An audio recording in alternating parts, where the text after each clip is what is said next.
can't jam and hit the button at the same time. It cuts out too, but it's cool. It's all good, man. It's all good, man. Yeah, there's a little glitch in there. I don't know why. Speaking to the microphone. Welcome, YouTube. There's a glitch in the matrix. So we were gonna have a good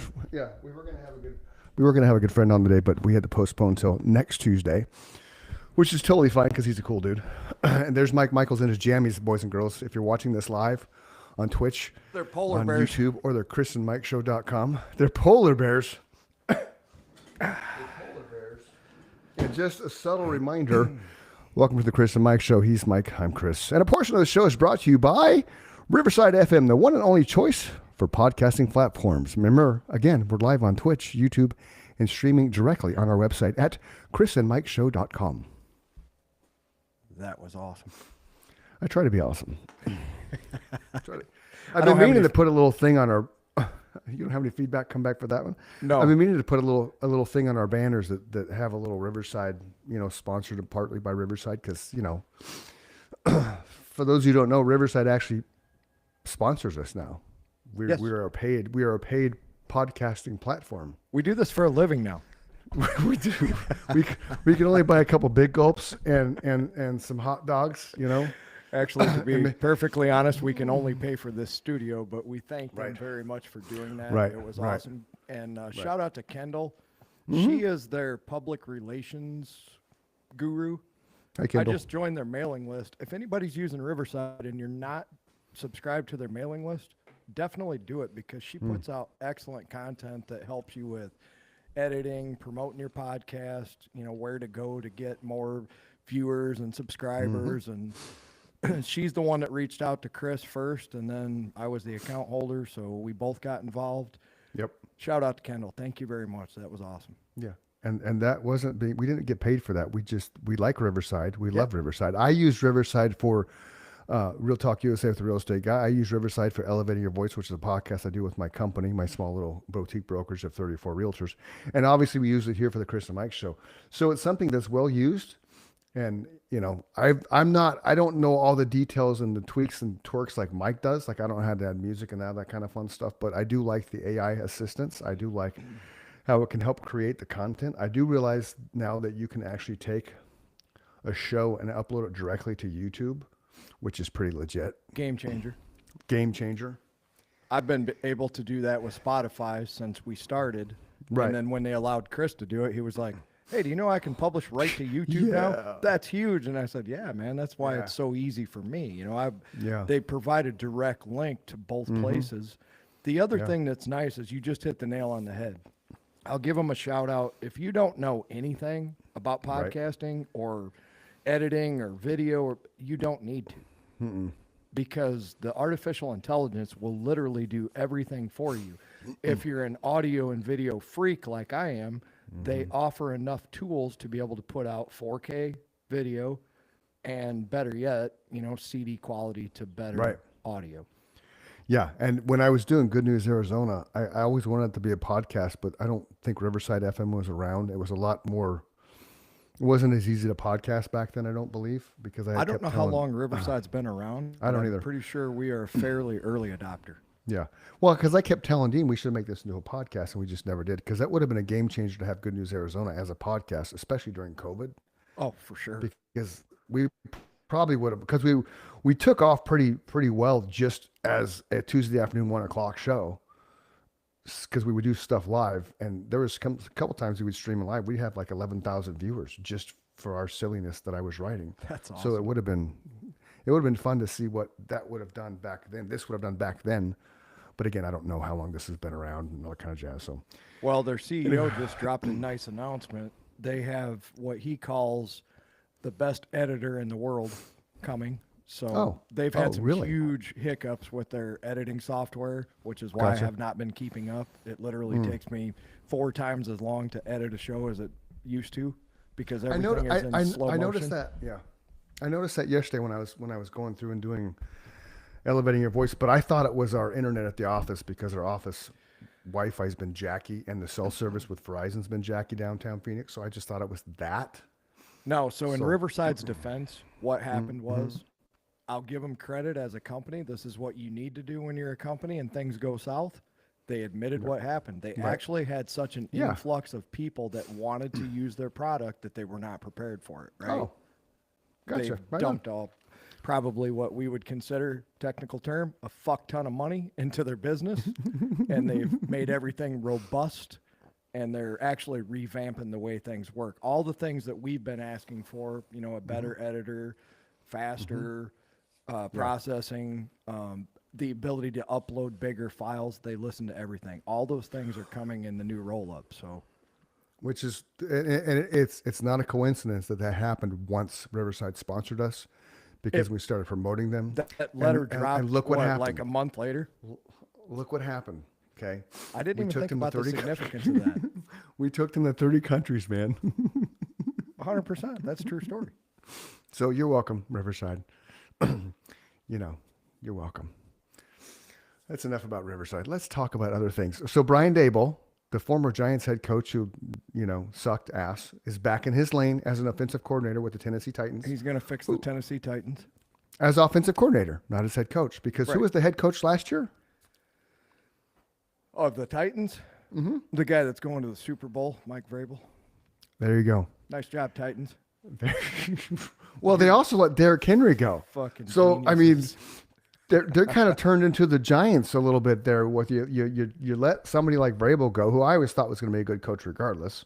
Same with Dan Campbell. I think Dan Campbell has kind of hit a wall in Detroit. He needs to start going through and changing some personnel, because I think Dan Campbell's a good coach. Well, there's another example of who was the offensive coordinator when they were winning all those games. Ben Johnson.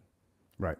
And where's Ben Johnson now? In Chicago. The Bears. So the Lions have a losing record since Ben left, and the Bears went from having a losing record to a winning record. And the Patriots not an accident. The Patriots are the first team in NFL history to go 3-14 one season and do 14-3 the next season and make it to the Super Bowl. Yeah, that's just crazy. Right. Totally crazy. And what's nice about the AFC NFC championship games, none of the outcomes were decided by referees. No, and here's one thing that I noticed that I have to start watching is, because people just like us, we're guilty too, because this is it's part of the game. You're looking for viewers, you're looking for subscribers, right? Yep. One thing that I noticed, because I've been following more and more of these betting sites where these guys are trying to claim that, you know, the video you sent me, right? X amount of dollars is on the Seahawks. You have to be super careful, because you can find another reel from somebody else who's trying to get hits that tell you that 70% of the money is on the Rams. It can't be both ways, right? No. So that's why I made the ultimate decision. I felt like the Seahawks were a better team, and the way that they destroyed the 49ers was unprecedented, right? Yeah. The other two games that they had played against the 49ers, I'm just telling everybody, when I go to make a bet, these are all the things that are going through my head, right? And we've discussed this a million times. I've never lost $1 of my own money gambling. So if you don't want to listen to me, keep losing your money. Right. I listened to Mike and I won. You did. What's going through my head when I make these decisions is both those games against the 49ers were super close in the regular season. Yeah. Granted, George Kittle wasn't playing, but Brock Purdy's still the general of the field. The defense is still there. Yep. The Seahawks destroyed that team. They broke their spirit. I thought they were going to do the same thing to the Rams, but the Rams actually held up, and they were the team that everybody thought they were. They could have won that game. Yeah, I thought the Rams were going to win, and they had a couple 3-and-outs that changed the outcome. Correct. And but I agree with you. The referees did not decide either one of those games. No, it didn't. And it was so much fun to watch that Denver game with the weather and. Yeah, a little boring from a scoring standpoint. Now the Rams game and Seahawks game, I thought it was a higher scoring game than I thought it would be. I agree. Because the defense, the Rams don't have a defense. We know that. The Seattle does. So I was surprised the amount of points the Rams were able to put on Seattle's defense. Agreed. But I think the fact that Seattle got the ball to start the game, marched down the field and scored, and the Rams got it second half, they couldn't score. Then Seattle got it and scored. To me, that was the little switcheroo that kind of changed. Because you only get a certain amount of possessions in an NFL game. So, and as you get into the halfway through the third quarter, even especially as a gambler, you start realizing that, right? You don't pay attention to that when you're just a casual viewer. Mm-hmm. But when you have money on the line, you're like, oh, man, I'm only going to get the ball back at best 3 more times, right? Yeah. And see, what I thought was nice as I watched, and I'm sure you did too, and I'm sure a lot of football viewers did watch, how the referees were not calling pass interference, but they're calling the coverage. There was hand check in the first through 3 quarters on both the championship games, and they allowed that hand checking to continue in the 4th quarter.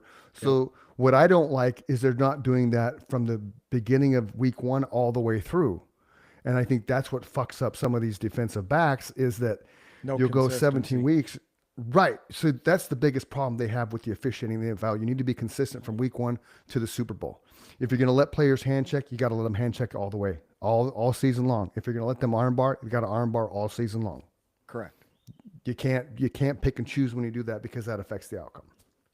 So with all that said, who wins the Super Bowl? Who's in it again? Seattle and the Patriots? Yep. You just talked me through both division games very eloquently. I know. I agree with that. I watched the same outcome. They found it's so when they originally played, who won? The Patriots? Or was that one of Seahawks' losses? I don't remember, because I'm not a Patriots fan. So the Patriots and the Seahawks have played in the Super Bowl before? I believe, they're saying it's a rematch. They're saying it's a rematch. Okay. Yeah, you Google it. Because to me, I mean, as much as Giants fans are going to strike me down, I think the Patriots are going to pull it off. And the reason why, we've talked about Robert Kraft. Robert Kraft, if you look up NFL ownership in the dictionary, Robert Kraft's picture should be the entire page. Since he took over the Patriots, which when he took over the Patriots, remember, they were a fledgling franchise. They were shit. They were in the doghouse. They were the laughing stock of the NFL.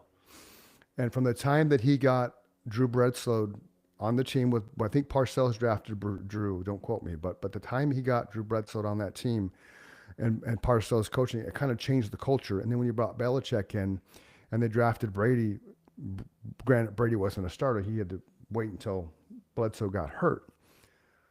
But that's when the culture of New England changed. And then you have Robert Kraft, who, you talked about it before, bought up the entire real estate around Gillette Stadium to ensure the culture of winning stayed intact, and everybody was pro-Patriots, right? And that shows his desire to maintain a community and everybody in that kind of the same mindset.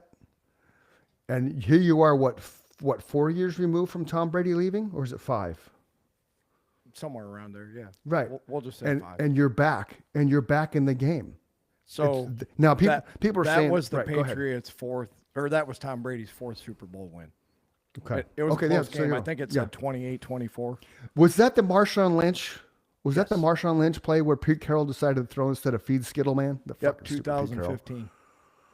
I should have remembered that, man. That was only 10 years ago. Well, I know, but still, that's Pete Carroll's legacy, is not giving Marshawn Lynch the ball. They would have won the game. That was the game, yeah. Yeah, and he would have won the game. But yeah, so think about that, boys and girls. You have 5 years removed from the greatest coaching quarterback tandem of all time. 100%. 5 years later, you're back. Now, you can't crown Drake May, the new dynasty. Fuck you. There's no dynasty till you win 3 in a row, or 3 out of 5, Agreed. or 3 out of 4. I think most people that are talking about that are saying the potential for that is there, right? Well, there's so many things that go into being able to repeat. We all know that from watching the game. Number one being staying healthy. Yeah. Right. And that's hard. Tom Brady was a machine. He was a machine, and he wasn't in shape. No, he knew how to not get hit. Right. And that's kind of what they've got to teach. That even, I think Brady said that about Jackson Dart. Like, he's a hell of a quarterback. He just has to learn when to not get hit. Yeah. He just learned to slide and jump out of bounds and, live to play another down. But at the same time, do you really want him changing the way he plays football? Because the way he plays football is the reason he's where he's at. I think he'll tone it down. He'll tone it down. You can make an argument on both sides of it, but if you're making the argument that he needs to keep playing the way he's playing, you have to go into it knowing he's either going to have a super short career or he's going to be injured a lot, Yeah, yeah. Well, and the few games that after he came out of that concussion with the Bears game where like 6 guys destroyed him and there was no flag, the 2 or 3 games after he got off concussion protocol, he wasn't playing like himself. Once he started getting out of the pocket, scrambling and shit, that was more of Jackson Stark's game. So he's just got to learn how to get out of bounds or slide feet first so he doesn't get drilled. Let Cam Scatterby run people over because that's what he's designed for. Yeah. Imagine if Harbaugh goes after Derrick Henry because he's pulling all these coaches from the Ravens. You imagine Derrick Henry and Cam Scatterby in the same backfield? Oh. Be rushing for 400 yards every game combined. That would be insane. It would be insane. I don't think the Ravens are that stupid, but that would be insane. Crazy. Have they haven't named a coach yet, have they? Ravens? I don't think so. I know the Cardinals are still searching the Raiders. The Raiders are going to pay 4 coaches, 5, when they hire their new one. They're still paying Pete Carroll. They're still paying Antonio Pierce, which I don't get because Antonio Pierce filed a $28 million bankruptcy. Yet he's still getting paid as an NFL head coach. That's what you call overspending, my friend. Right. Pete Carroll's still getting paid. Gruden signed a 10-year, $216 million contract. I remember that contract. Gruden is still getting paid, man. Yeah. Oh, yeah. And I think the other one, Bill Callahan. I don't remember. That sounds familiar. I couldn't tell you, though. I don't know. Yeah. And then whoever they hire.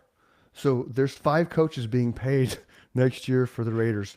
No wonder we can't put any athletes on the field there in Las Vegas. Right. And the Giants are going to pay 2 coaches. They're paying Dable and they're paying Harbaugh. I think Dable's contract was up next year, so he only had 1 year to pay Dable. I think, but don't quote me. The Raiders do have like over $100 million in free salary cap, so that'll be interesting to see what they do. You know. Geno Smith is not the answer. I think they could get Fernando. You need a Fernando. Isn't his name Fernando Mendoza? I don't want him to go to Las Vegas. Fernando Mendoza. Where else would he go though? If Raiders, who's that first? Don't the Raiders have the first pick? I think so. And he declared himself for the draft. So you either pick Fernando, and you create a whole Fernando phase like the Dodgers did. Fernando Valenzuela, right? Awesome. Fernando Mendoza, right? And you market the hell out of that shit. Or you let somebody trade up for like 5 picks, and then you just own the draft because you're going to take all their picks. Which in their case is probably a better move because they need everything, right? They got Max Crosby. That's it. That's it. It's so much so we said it the exact if he stays, because I heard rumors about Max going to Chicago. I'd love to have Max in Chicago. I know you would. That would be I'm epic. not as rabid a fan as anybody about anything other than music, but he would be a great fit with our defense for sure. Yeah, he's a good athlete, man. He seems like a good human too. You wouldn't know by looking at him. He's good for the game. Well, he puts his game face on, but they say when he gets off the field, he's like a teddy bear. Right, a teddy bear with neck tattoo. Yeah, well, makes the guy on the other side of the line fear you. I'm sure that was the intention. Not that there's anything wrong with that. Check this out. This is totally off football topic. So I'm under escrow with a house, right? I represent the buyer. I called the agent yesterday or the day before asking, hey, where's my repair request sign off? Because it was a simple thing. They already agreed to do it, so they just had to sign off on it. She's like, oh, I'll get that to you. She realized that one seller signed, the other one didn't. No big deal.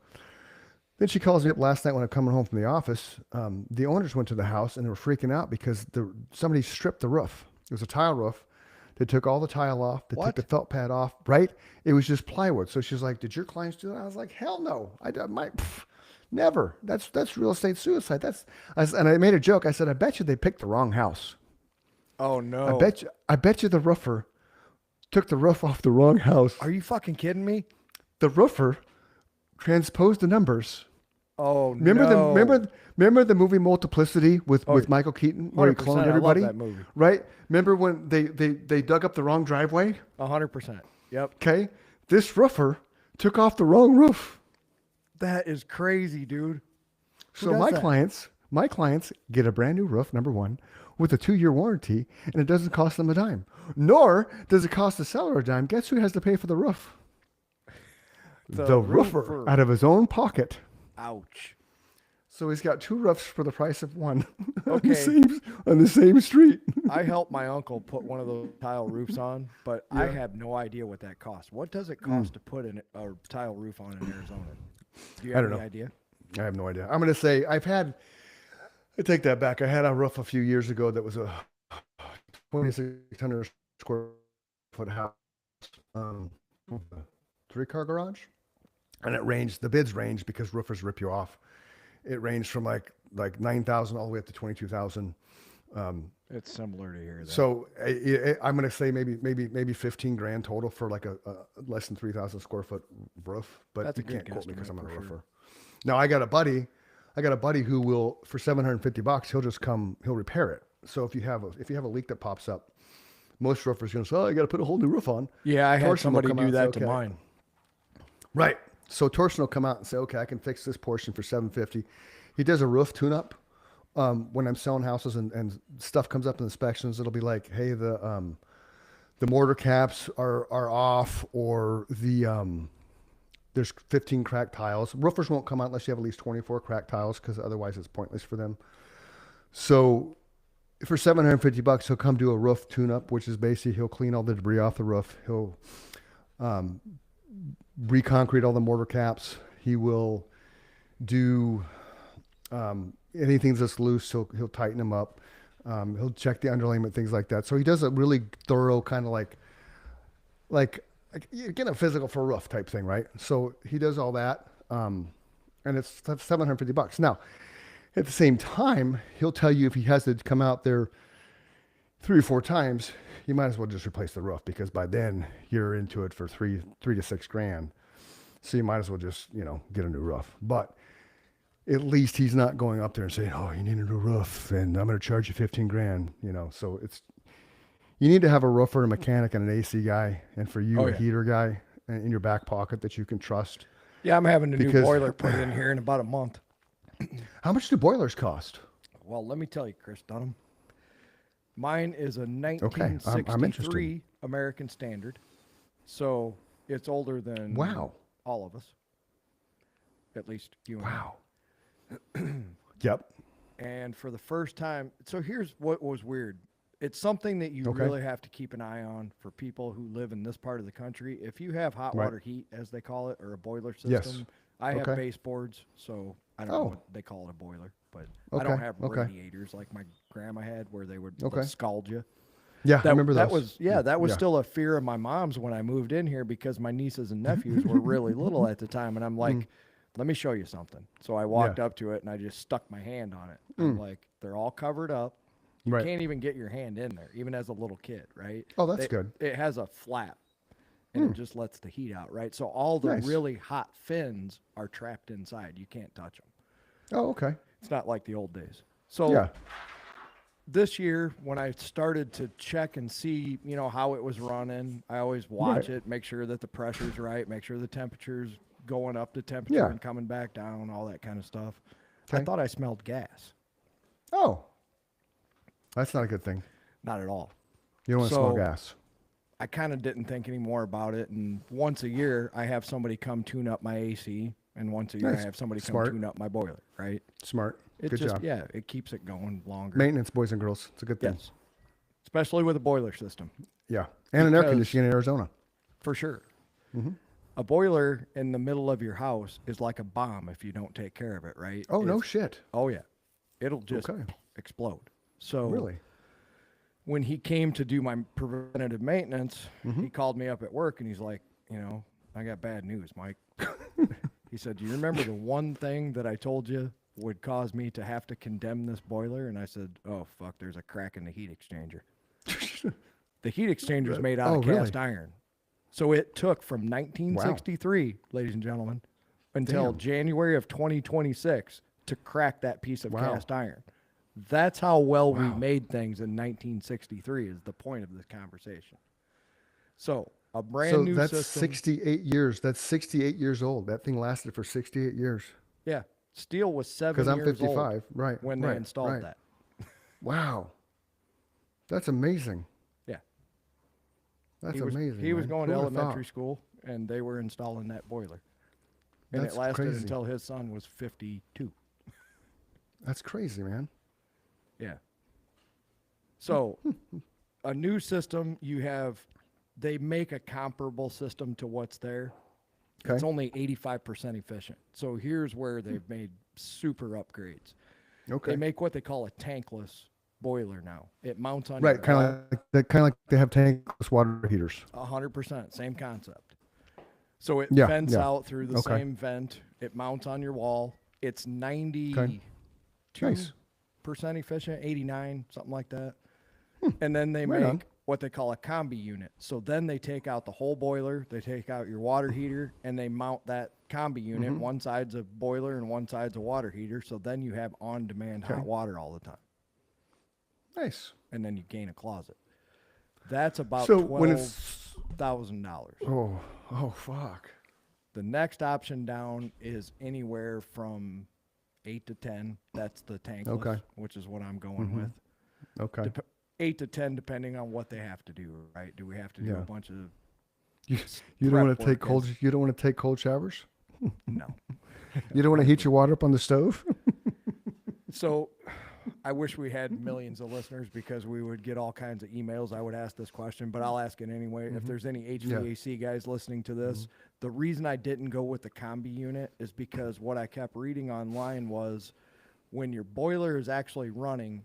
We counted all my baseboards. I don't remember how many there was. There was way more than I thought there was because, some rooms have 2, 3. Some rooms only have 1. But when that's running, it has to pump 190-degree water to all those baseboards, right? That's what heats your house. It's beautiful heat, too. Like forced air heat is very dry. And it is. It causes your sinuses to be, you get nosebleeds. Dry. Yep. I don't get any of that because it's actually... Really? Moisture. It's not. Moisture it's heat. not putting steam out into the air, Right but on. it's not that forced heat, right? That's cool. So the drawback, what I kept reading was they said when your boiler's actually running and you want to go take a shower, you don't get a hot shower. You get like a lukewarm one, right? Because it's feeding both at the same time. Oh. So I would rather still have a water heater and a tankless boiler, right? I think that's the way to go. So it's going to cost me probably right around $8,000. That was a very long-winded way of saying it's going to cost me $8,000. Well, and so that's kind of like there was a point in time at the end of last year, I would say July, August, where fucking local AC companies were selling 5-ton units for $17,000 to $18,000. Oh yeah, which is fucking bullshit. Because you can buy them online for $4,000. I bought the Edition air conditioning online for there's $3,500. guys listening to this right now that are saying to me, if I knew what I was doing, I could go do the same thing, right? I could buy that tankless boiler for $3,500 and install it myself, but I don't know shit. No, I didn't install it myself. No, because I still paid $2,000 to install it. I don't know how to install an air conditioner. I had my electrician, and then I paid them to install it. But what I'm getting at, deal for the unit itself. Right. I got you. Right. So now I've seen in the last 30 days or so, there's all these smoking deals on air conditioning stuff, but it makes me question because Biden had signed something that has to do with the Freon. Yes. And the That's components. why I had to upgrade my air conditioner in 2019. Yeah. So I'm assuming these air conditioners now they're selling for like, $3,000 and $4,000 are the ones left over before that law came into place. So you're going to get an air conditioning for $3,000 or $4,000, right? And they're going to charge you $4,000 to install it because they're raping you. Because that's what AC people do if you don't know one. And then it's going to be obsolete because you can't put the right Freon in it. So it's a money grab. It's like, oh, you can get this for $4,000. We'll install it for $6,000. Oh, you're happy now. You got nice, cool air. And then 2 years from now, oh, your air went out. Well, guess what? We don't have the Freon for that anymore. But let me tell so you. Now you're just, I agree. I agree with everything you're saying. Up, man. The one nice thing, and there's still people here who are dishonest, but they're so much less because the population density is less, so they can't afford to have a bad name, right? Right. The way the guy described it to me when he talked me into replacing my air conditioner, he said exactly what you said, and he's like, I can fix it. He said, first off, I can't guarantee I can find the leak, but if I do, I can fix it. You have the old R22 Freon, right, which he told me it was like $400 an ounce or some shit. Just like you said, it was being phased out at the time. He said, or, you can install a brand new unit. Right. And one of my concerns was my compressor sits right outside my bedroom window. On the noise. That unit was from 1993, and let me tell you, when it kicked on, it would sit you straight up in bed, right? Like, what the fuck? There's somebody laying in a spaceship in the backyard. Oh, it's just the air conditioning. So, Albie, my sales guy, he said, if you go one step up from what I would consider the middle of the road, so you're talking second down from top of the line air conditioner, not cheap. Right. He said, you will be able to stand right next to this thing and have a conversation, and all you'll feel is the air coming out. It's that quiet. Wow. Steele will attest to it because him and I stood next. That's where my grill is, right next to the compressor. Oh. And he's like, man, I wish mine was this quiet, you know? And I said, let me tell you, I paid a premium for that silence. But I told Albie, if I can hear that fucking thing when it comes on in my bedroom, guess who I'm coming looking for? Right. That's how not cheap I agree with was. that. Yeah. Right. But see, small town, you have that luxury because, like you said, your name means everything. Integrity, ethics mean everything in a small populated town or region.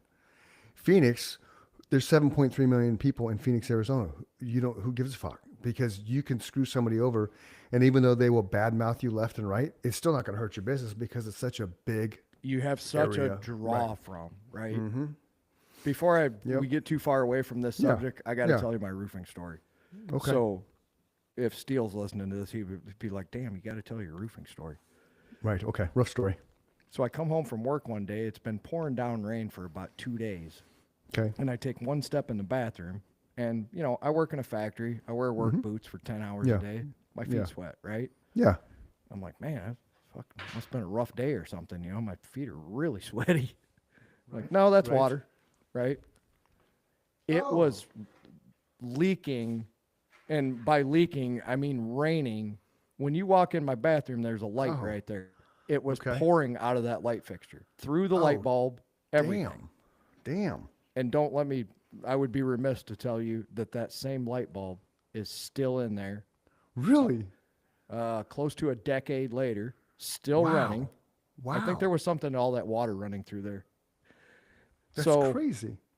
I'm like, fuck, man, what's going on? So when it finally stopped raining, my brother-in-law knew a guy that was a general contractor at the time, and Corey came over, and he looked at it, and he comes down, and he said, well, I can tell you what's going on.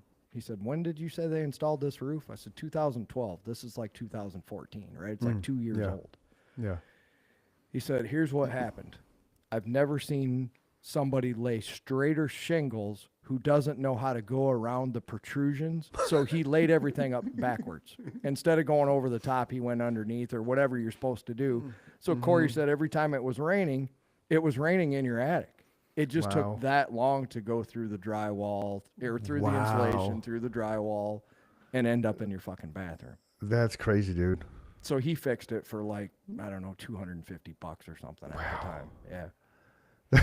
Never had a leak since, but that's good. One of the selling points of the house was it had a new roof, right? And I come home and it's raining through my light fixture in my bathroom. I'm like, you got to be fucking kidding me. Yeah, that's a bad day. It was. Luckily, it was a cheap fix. Could have been worse. Yeah, well, that's a good thing. Since I've lived here, I put in $4,000 in insulation. Okay. A brand new air conditioner, and we're getting ready to install a boiler, and I redid this whole half of the house as far as floors and lighting, and Yeah. Well, the whole half of the house, though, was done with the winnings from gambling. It was. That was a blessing. Yeah. Yeah, that's good, man. So now speaking of, redoing the house, did you finish season 2 of Landman? I did. I am done. I was impressed. The first episode, like I told you, when they first did the first episode of the second season, I thought they tried too hard for the truth bombs. And they stepped back from that. The first episode, the second episode, and I'll even give you into the third episode, I was on board with you. I'm like, what the fuck are we doing here? I could see glimpses of, I hope this is kind of where it's going. Mm-hmm. I agree. They ended with a bang, man. Yeah, they tried too hard. I think Sheridan tried, because those little truth bombs were so good in season 1. Yeah. The windmill one is still by far the best fucking scene entire season 1. If you don't know what we're talking about, Google Landman windmill scene, because it's pure accuracy. So yeah, I didn't mind anything from episode 2 on, because then Nikki and I just kind of binge watched it over a couple days last week. Oh, it got better and better. It did, and the ending. I'm not going to spoil it, but the ending was fantastic. Like, it's legit. Now I'm interested to see if there's a third season, because I heard rumors that Sheridan's contract with Peacock with Paramount was up. He signed with NBC/Peacock. I don't know if that's true or not. Yeah, because he's doing that new show, U.S. Marshals. But I think that's on CBS still. That's Yellowstone Marshal. Yeah, U.S. Marshals. I think so. I'm not. Yeah. Come on, man. Like, well, CBS and Paramount ran it. Like, leave it alone. That's why I'm asking. Right. Oh yeah. There's a fly. I'm gonna see if I can kill it. Can I kill the fly? Yes. Killed the fly. I killed the fly. Kung Fu master, man. Ninja. Like ninja. I am a ninja warrior. Yeah, so I don't know if I'll watch the U.S. Marshal thing. Yeah, there's this one thing that came on. I'm gonna check Paramount. I like that Paramount actor. I do too. Paramount. Who is that? I think Luke Grimes. Yeah, Luke Grimes. Yeah. Paramount has. Is it Paramount or is it Peacock or is it Hulu or is it Apple? It's one of those. It's one of those. Maybe it's. We used to just have fucking cable. Right. Memories of a Killer with Patrick Dempsey. A friend of mine, shout out to Sunshine. She just Hi, Sunshine. Asked me if I had seen that while we were working together today, so I will watch that for sure. Watch it. I've only watched the pilot. Okay. The premise of it is his brother's already lost his faculties to Alzheimer's, so his brother's in a memory care facility. Okay. All right. And then what's going on? Thank you so much. She's naked. Hello, sexy. Wow. Yeah. I'll be back. No. But this portion of the show is brought to you by Trojan Man. Where was I? Memory of a Killer. So that's the premise of the show. The premise of it is the fact that now he's starting to have the traces of Alzheimer's.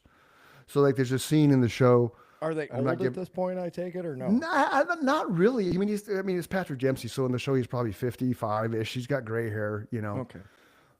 He still looks. I mean, he's weathered, but he's not weathered. He's still maintaining everything. He drives a Porsche SUV. He's, is one part of the show. He's with a sniper rifle, and that didn't work, so he had to kind of deviate from the plan and still got the job done. He didn't do a John Wick with a pencil killing 3 people, but he was adequate. But he's up in one of his residences, because I think he has 3, because he's leading this double life. With one part of it, he's a copy salesman. His wife died. He's got a daughter and a son-in-law who doesn't do shit. And so that's cool. I'm not gonna give the whole thing away, but he's putting in the password to turn his alarm off, and he spaces it. Like he stops, like he needs 2 more numbers, and he's just staring at the pad like this.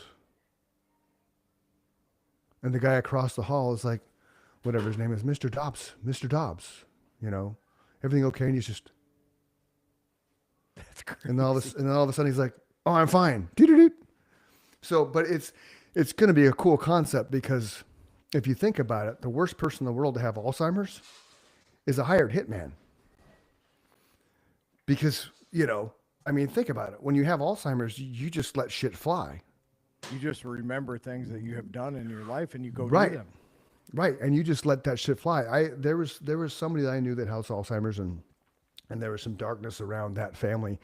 And it was kind of funny, some of the turmoil that family had when this elderly person had the Alzheimer's. She would just open her mouth up and rip that shit off like a Band-Aid. And it was comical, because it's like right on. I've been listening to you the whole time. I know. I've been looking for this. Okay. So look at your phone. Tell me if you remember this guy, because when I read this, all of a sudden it came back to me, but I had forgotten about this dude. This is our fascination with serial killers, ladies and gentlemen. I had forgotten about Pat Metheny. This is Joe Metheny. Born March 2nd. Pat Metheny's a musician. 1955. Sorry, Pat. Yeah. Baltimore, Maryland led a troubled life marked by neglect and hardship. His father was an alcoholic. His mother was neglectful, leading to a childhood spent bouncing between foster homes.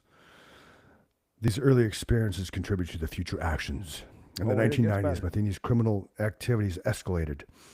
He began abducting and murdering women, luring them to his home with the promise of cocaine, before dismembering them,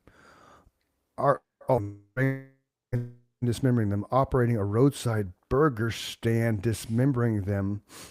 operating a roadside burger stand near a truck stop, and sold these special burgers to unsuspecting customers. Have you ever heard this story? His crimes, I've heard rumors about it, but I thought it was an urban myth. His crimes came to light when he abducted Rita Kemper, who managed to escape and report him to the police. Investigators led authorities to human remains in the freezer, confirming the gruesome activities.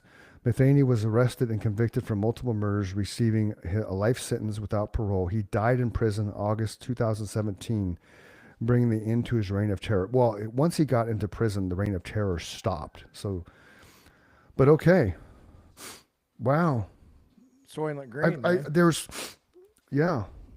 For those of you that don't know, pretty Soylent legit. Green was a movie in the 1960s or 70s where they were actually taking human remains and turning them into a food product. Okay, right on. Have you ever seen that movie? I was reading. That's why I plugged my phone in. Hold on. I spun him out of control. Because then I have clients texting me, and so I'm just being funny. What I know what movie? Soylent Green. No. You never saw that? No. Oh, do yourself a favor, dude. Text me the name. Text me the name, and I'll look it up. So the premise of the movie what's the premise? Yeah. Is that the government is providing you with your daily necessary nutrition, right? Okay. It's basically a George Orwell, the government's taken over, there's overpopulation, and people are starving, so the government is providing you with this food product. And because you can do a spoiler on a fucking movie from 1960 or 70, the premise of the movie is when they're eating the product that the government gives them, there's an underlying population that you and I would be in that's like, hey, why are they giving us this, right?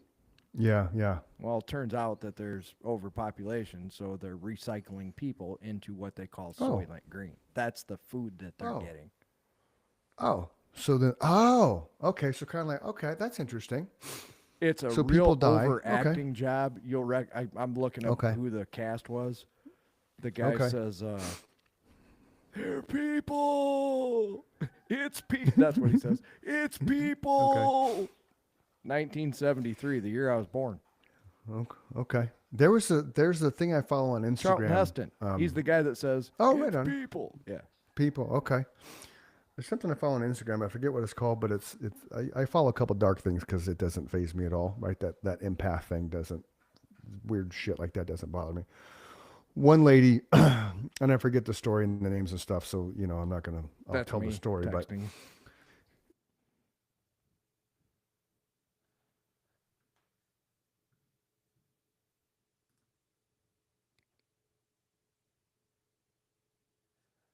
Uh-oh. Did you freeze up on me? I think you froze up on me. All I see is a frozen Chris Dunham. So if you can hear me, you're frozen.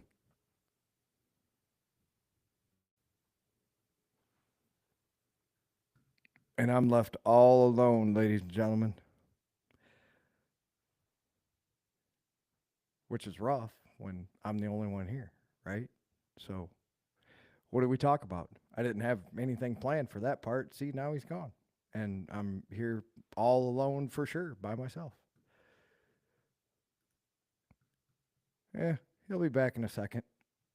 So this is a good time to tell everybody to please go to www.chrisandmikeshow.com and leave us a review.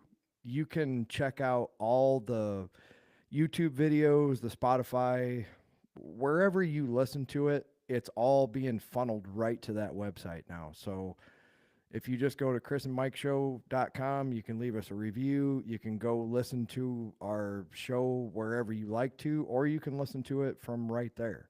There's a player. I believe it's a Spotify player. And then there's the YouTube video side. So I know.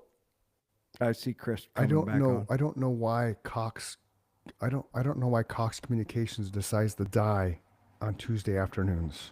Well, here's what I said when you froze up. I was like, I was not prepared to be solo.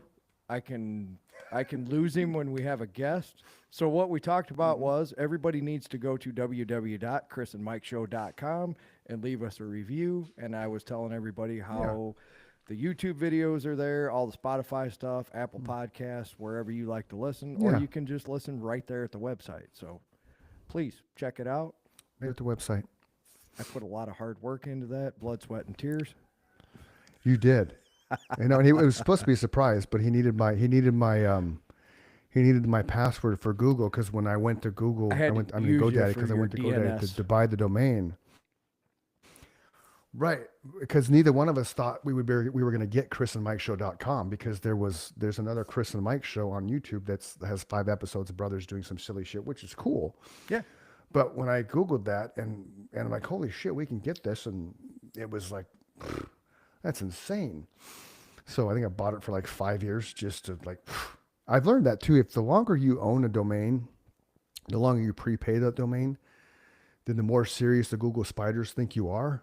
So then the more relevance I think you get when people search it and stuff. I don't know if that's true. That could be. Well, I would believe that because here's why. We went from being not the bottom of the barrel, but you had to scroll down a little bit to find us, right?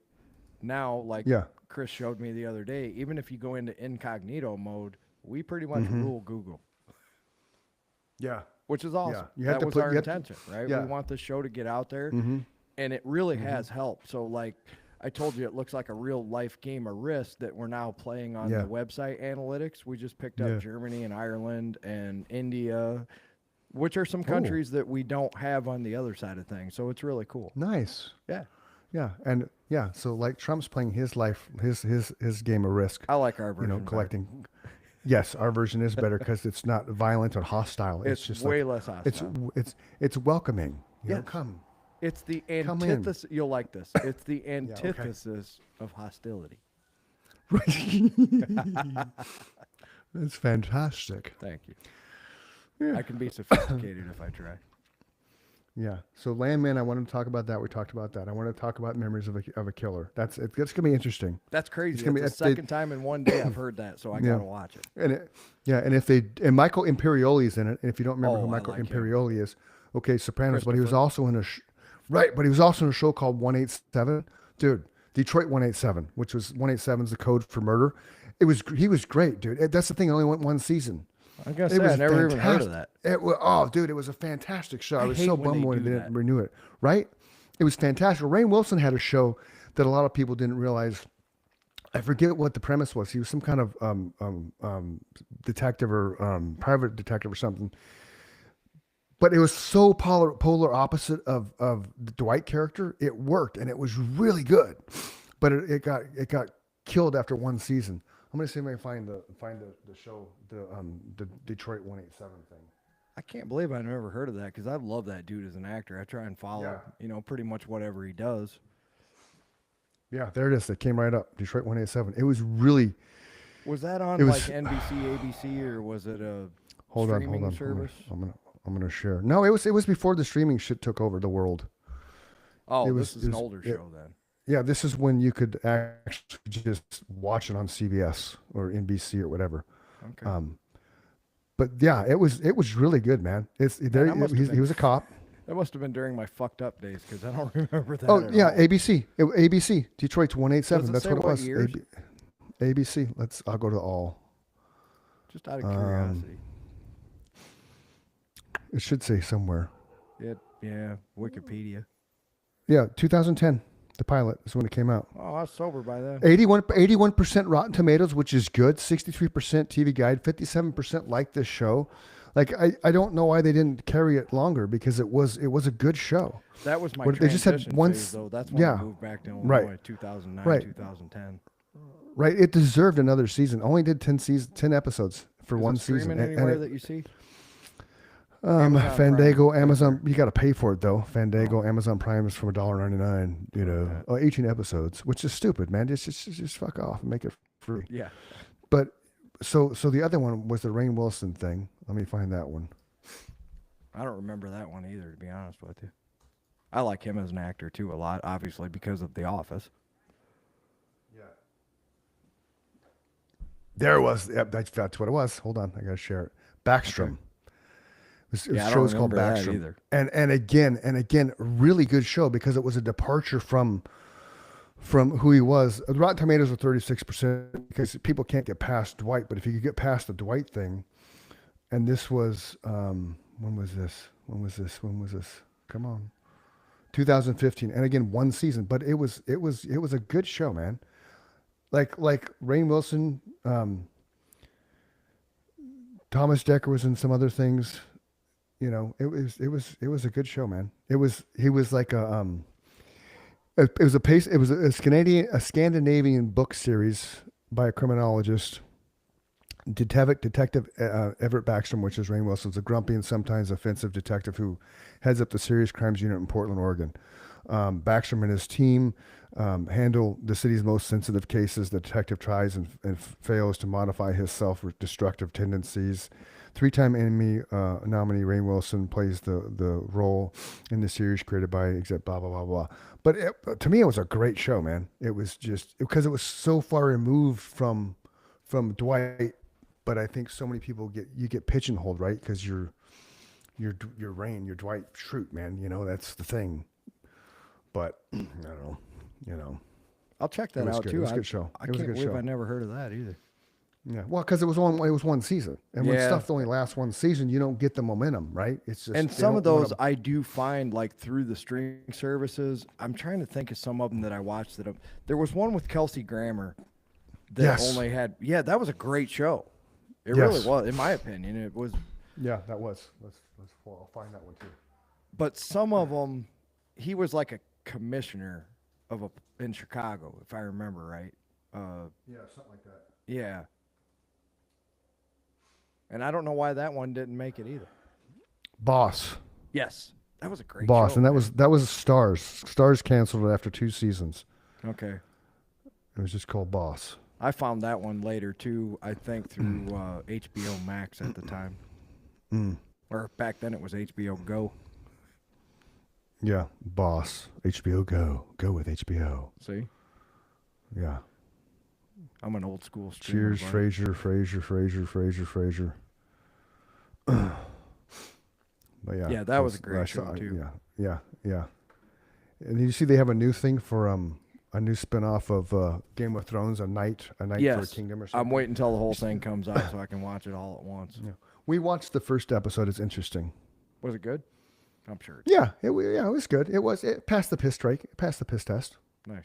And for those of you who don't remember what the piss test is, if you have to pause a show to go to the bathroom, that means you're that engulfed in what they're doing that you don't want to miss anything. Yes. And if you don't have to pause it, then you don't care what it's about because you can easily catch up because the content is that mediocre. And that totally like makes Lost. sense because I operate the same way. There's certain shows you just have to go, I can't miss anything. And then there's other shows where you're like, fuck it. There's nothing happening anyway. Like Lost, I can leave the room. We're still watching Lost, and I can leave the room and not miss a thing because then within 5 minutes you understand what's going on. Right. Because it's a long, drawn-out story, and it has to be It is a long, drawn-out story. Yeah. I forget what season we're on, but... When you get done with that, I cannot wait to talk about that because I have so many opinions and comments. Cool. But you're watching it, so when you're done, we're at the season now where Jack, Sawyer, and Juliet. Sawyer and Juliet lived on the island for 3 years together. They kind of made their little happy home, and then Jack and Kate come back on Jack, Kate, Hugo, and Son are flying that plane, and they just appear on the island, right? Yep. Jeff Bailey's the pilot. So the last episode we saw was they're all in the submarine getting ready to take the orange juice, And the guy comes to give the orange juice, and Juliet, miraculously knees the guy in the balls and knocks him out. And Sawyer wanted to just go live happily ever after with Juliet. Then Kate shows up, and then you got the whole threesome thing going on because Sawyer wants to do them both, but it's a PG show, so they can't have that written in the script. But he's giving Juliet googly eyes, and then Kate comes in. It's very much insinuated. Totally, I totally like. It's just, it's that's going on in everybody's head. They just can't portray it on the show because that changes the rating. So that's where I'm at in the show. Okay. That's where we're at. Yeah, I know. The submarine scene. And then, so that was it because then Nikki was tired. So then I just shut it off. So I don't know what comes after for that, but that's where we are.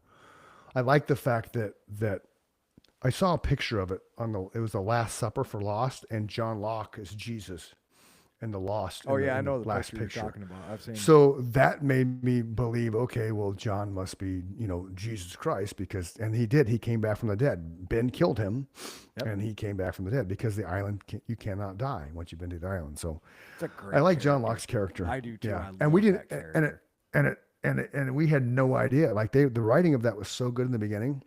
You had no idea he was the one in the wheelchair until later on into the series. Right. Remember that? Like you had no clue. J.J. Abrams. Because you don't. Genius. Yeah. Because when you crash a plane and you're in a plane crash, not speaking from experience at all, but when they started showing John and looking at his legs and shit, you just assumed he had trauma from the crash. Right. And then you realize later on, oh, this dude was paralyzed. That's why he. That's why anybody that says they knew that before, they're liars. Is lying. They're lying. Because you and I are pretty observant, and when that all came together, I was like, oh, okay. Right. Now it all makes sense, but I never would have figured that out before. The word genius came out of my mouth. I was like, J.J. Abrams, genius. Yeah. The writing of that, the writing is good. Because I think as a writer, how hard it is to suck people in from the get-go, and how long that is from point A to point B before they told you that. What do they call that? There's a term for it when you cliffhangers. Well, like a reveal, but there's a more technical term for it when you're writing a screenplay. Sure. Yeah.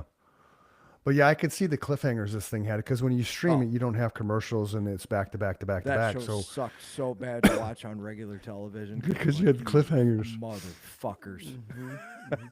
And see, back then, boys and girls, you had reruns were where everybody made their money. Like that was the residual income. That was the checks that like Seinfeld gets the checks and Friends would get the checks because, syndication. Yeah. That's the thing. That's what you want. That's what you strive for as somebody who's having a TV show. You want syndication. That's the difference between living in Manhattan and New Jersey. Yeah, because you got like everybody in the cast of The Office that was relevant. They all have office money. Yeah, they can do whatever the fuck they want for the rest of their lives, right? Oh, yeah. The Friends have Friends money. Right, they made $1 million an episode. All of them on Instagram, and I'll tell you what, I think of all of them, Jenna Fisher is living her best life. Yeah. She went to being a normal person, and if you follow her Instagram, you can see that. I do. She just, she's just a normal person now, and it's refreshing because it goes to what you just said. She's like, fuck it, I can do whatever I want. I'm going to enjoy eating good food, hanging out with cool people, and having a good time. That's what I would do too. Oh yeah, 100%. Yeah, I would have the best group of friends, and I'd just have fun every day. It's like, no negativity. Nope. Just like that's what money can buy you. We try to have no negativity, right? Yeah, money can buy happiness on some levels, and that what money gives you is lack of stress. It can provide you. I like what Rogan says. I'll agree with him on this. It provides you with the freedom to do what you would have done if you like if you have to go to a job like I do every day, or most people do every day, if you have what he calls fuck you money and you don't use it, then you're an asshole, right? You should go do what you want to do every day. And that's what he does. He hunts. Yeah. He does a podcast. He loves the UFC. Yeah. So love him or hate him, that's the life that I strove for being a musician, right? We wanted to do what we loved every day so that we didn't have to go to a 9-to-5 job. It was still a job. We treated it like a job. We went to practice every day. We played gigs. We got paid. We went to practice. We played gigs. We got paid. Yep. But if we had been afforded, the Metallica situation where you can build your own studio and you can do whatever you want and have a good time. Yep. That was my goal for sure. Yeah. Yeah. Yeah. So now our new world domination is the podcast. Is this? I'll have Anybody to wants check. to- So here, we're gonna do this before as we're winding down. I'm gonna go to the website. Anybody that wants to join Riverside and sponsoring the Chris and Mike show to make my dream come true, you're more than welcome. So because we have it up now, and we're approaching our. So this is the website. Oh, fantastic. Everybody, okay? So here's our episodes. You click Oh, that look at button. Conversations with You Chris and can Mike. you can see the episodes, right? And every episode has a title.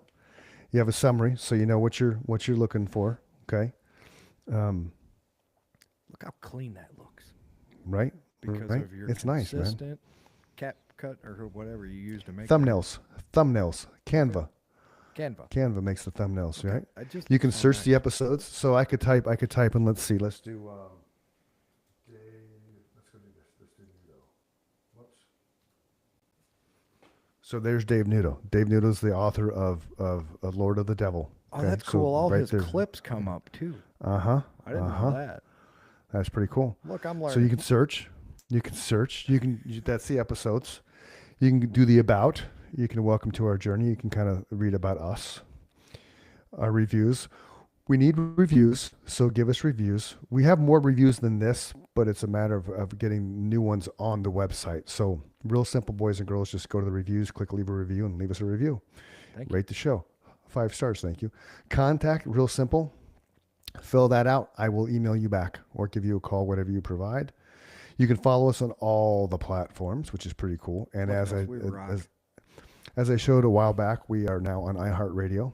I'll Audible. drop a thing. That one surprised me. Right, Audible. That's cool. We're on Audible. Outstanding. This is where you come to register as a guest. When you fill this out, we get a biography.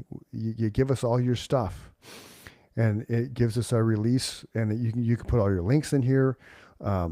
And there's the that release. stays on the Right. website. So Yes. if you guys are registering as a guest, because a lot of our guests listen to the show and we thank them Mhm. for that. Before I Yep. forget, real quick, thank you, Matt Yeah. Farrell, for inviting your entire contacts list to become a member of the Chris and Mike show. That was so awesome. I dude. saw I saw something like He that, can but I only do wasn't sure if it 1,000 was. a day, and he sent us a message yeah. saying he invited the first Okay. 1,000 because he saw we were trying to Right. get to 1,000 followers. We have surpassed awesome. that. So thank you, Matt. Oh, we very have? much. Right Yeah, on. that was Cool. awesome. I saw that, but I thought it was some weird spammy thing because we're getting spam like crazy right now. So that's because we're getting more popular. Right. So Um, there's Matt Farrell. So we can go to Matt Farrell's episode, What The I Journey wanted to of a say Comedian real quick about that, and though, hold Insights. on. Okay, go ahead. Yeah. Go ahead. Uh, Yeah, you're good. oh, that shit stays on the website. So for the guests, it's a place that your guests can come back to for all your links. Even after your episode's done, all that information stays there on that link. I'm going to subscribe to our newsletter. I'll send you your email back. This is cool. Look at that episode. Okay, so if you register as a guest, where do they find it? When they go to their episode on the website, Oh, okay. all that information that they filled out is going to be attached to that episode. Right on. Okay, so Jig Johnson filled one out Yes. because I remember that. Show notes are there. Where is this? I found it before. It's in there somewhere. Transcript. Transcripts is pretty cool. Leave a comment. I'll find it again and I'll So, tell people. yeah, how to you're get good. to it. Oh, I look at saw that. it. I Wow, thought- that transcript's huge, man. That's pretty cool. Yeah, The that's whole show's legit, too. transcripted. Yeah, so if you haven't been on the chrisandmikeshow.com, just go to chrisandmikeshow.com. This is what the home looks like. Yeah, I We're even still impressed top 3 myself, podcasts ladies in and Phoenix. gentlemen. Yeah, you did. Yeah, absolutely, man. It's fantastic. Thank you. Like it's a really good website for sure. I was happy when you dropped that. It's like It's easy yeah, to Don. navigate, which is what I like. Yeah, super easy. It's just right in your face. It's simple. Simple. So this was a good episode with Joe, Apache Joe. Some of his 100%. stuff, some of his videos and his reels have just blown up. Yeah. Yeah, Oh, these but- are inside the segments. Yeah, I'm thankful to have had him on and have him coming back for sure. His story was outstanding. Yeah. Oh, these are the inside the segments. So the inside the segments go. So if you're not familiar, we have the entire episode. I pull everything that you put on YouTube. Yeah. Okay. So yeah. So what inside the segments are is there 2 to 5 minute clips of the actual show itself. So whatever the show is, when Riverside edits these things down for us, I upload them all on YouTube. Mike uploads them all on Instagram. And so we have three things dropping every day on YouTube, which now they're going to drop on the website as too, which is pretty cool. So inside the segments are cool because it's 3 to 5 minutes of whatever you're talking about at that time in the show. So when Joe's talking about his first podcast experience, you can get the reel of it, which is less than a minute. You can get the inside the segment, which is 3 to 5 minutes, or you can watch the entire show. So it gives you the ability to watch things on the go if you don't have time to watch the whole show. So Mondays or Tuesdays are usually, yeah, go ahead. Oh, no, I'm sorry. No, you're good. Go ahead. There's a specific video link, too. So all your YouTube stuff that you post every day is in one segment. And all the episodes, Spotify, are in another one. So if you go to if you want to just listen to the podcast and you go to that page, you're going to find all the Spotify episodes. If you click specifically on video, you're going to find what Chris just talked about. He posts 2 reels a day, and then on show day, obviously the show posts. So, right, you got 3 things that day. Yeah. Oh, right there. So click videos. Yeah. So check that out. Now that's everything that you've uploaded to YouTube in chronological order. Right on. That's pretty badass, man. It is. Wow. When we upgraded to the elite plan on this website, that's what that allowed us to do, was bring all our videos nice. in and do a bunch of other shit. But that was the big one. On. That was the big one. That's cool. Look how many pages of videos there are. Lots of pages, man. There's 47 pages of videos, ladies and gentlemen. Something like that. Well, let's see what happens when we get to 47. Oh, wow. Look at that. Back to the old days, brother. Back to the original. That's funny. Our very first thing we dropped was Cheech and Chong. That's awesome. What date was that? Does it say? Yeah, it does. I just clicked off it. It was January 24th. Hold on, let me go back. 2024. January 24th, 2024. Nice. 2 years and it ago. wasn't even. Yeah, it was just. Hey, Holmes. That's me. That's me. It was a. I forget what it was. It's a thing. It's some kind of I don't know, reface or something where I'm playing Cheech. Like that's me. As they mixed my face with Cheech. It just worked perfectly. That's awesome. So, yeah. So there I am as Cheech, man. That's the funniest thing ever. It's the first. That's a fitting video for the first Chris and Mike show video. Yeah. I've been smoking since I was born, man. I can smoke anything.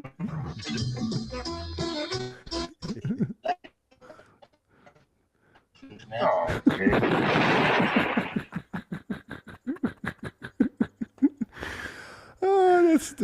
that's perfect. That's a great way to end the show. Hey, 100%. You can't be sad or depressed because you hang out with us for an hour or so. But if you are, go journal, go run, go exercise, go find somebody to talk to. If you can't find someone to talk to, just text 988. Someone's standing by to help you get through whatever you're dealing with. Tomorrow is always a better day with you in it. Don't leave a hole in somebody else's heart because you chose to leave this earth before your time. Because he was so cool to us, go watch Matt Farrell's comedy. Yes, go watch Matt Farrell's comedy. We need to have him back on in February just because he did that. I mean, 100%. More so because he's a cool dude. So, Matt, we're going to get you back on the show. And then I'd be remiss if I didn't mention a friend of mine, Brad Brower, passed away suddenly earlier this week. He was 61 years old. Yeah, it's a super nice guy. Loved music, loved vinyl. We would talk all the time. He would get a new record and he had a new sound system, turntable stuff. We would talk about that stuff. Super nice guy. I worked with him at my broker Sub Realty. So, it sucks for his family. It's kind of blew us all away because we still don't know why. We don't know what happened. It was natural causes, we're sure, because he wasn't the type of person to dabble in anything. His partner found him on the floor in the bathroom about 12:30 that night. So, unfortunately, he left the world. Sad. So, it is sad. He was such a nice guy. Nikki loved him. He was that guy that he was a very good conversationalist. He was very smart and wise. He and I had one conversation one time about politics, and like he lovingly chopped me in half, and I'm like, oh, don't talk politics with Brad. And I never did again. I've met those people. Right. But the thing about Brad is it didn't matter that we didn't have the same opinion about what we were talking about. We were still friends. We still maintained a friendship. So we still got along. We still, hugged every time we saw each other because he was that type of a guy. He was just a really nice human. Yeah, I know you'll find this hard to believe, ladies and gentlemen, but Chris and I have not always agreed, and we've remained friends for way over 30 years. So it's possible. Yeah. So stop being a keyboard warrior and actually talk to the person that you want to fight with, because at the end of the day, it's just an opinion, and that's all it is. And everybody's entitled to a set opinion because we live in America. So shut up and just deal with it. Don't be so offended. No, don't be so offended. Life's too short. Here's a fact I will leave you with, because I know you love these little tidbits. Right on. If you are easily offended, you are also easily manipulated. Don't ever forget. Oh, nice. Food for thought. For the Chris and Mike Show, he's Mike, I'm Chris. Until next time, see ya. Love you, brother. Peace. Love you too, man.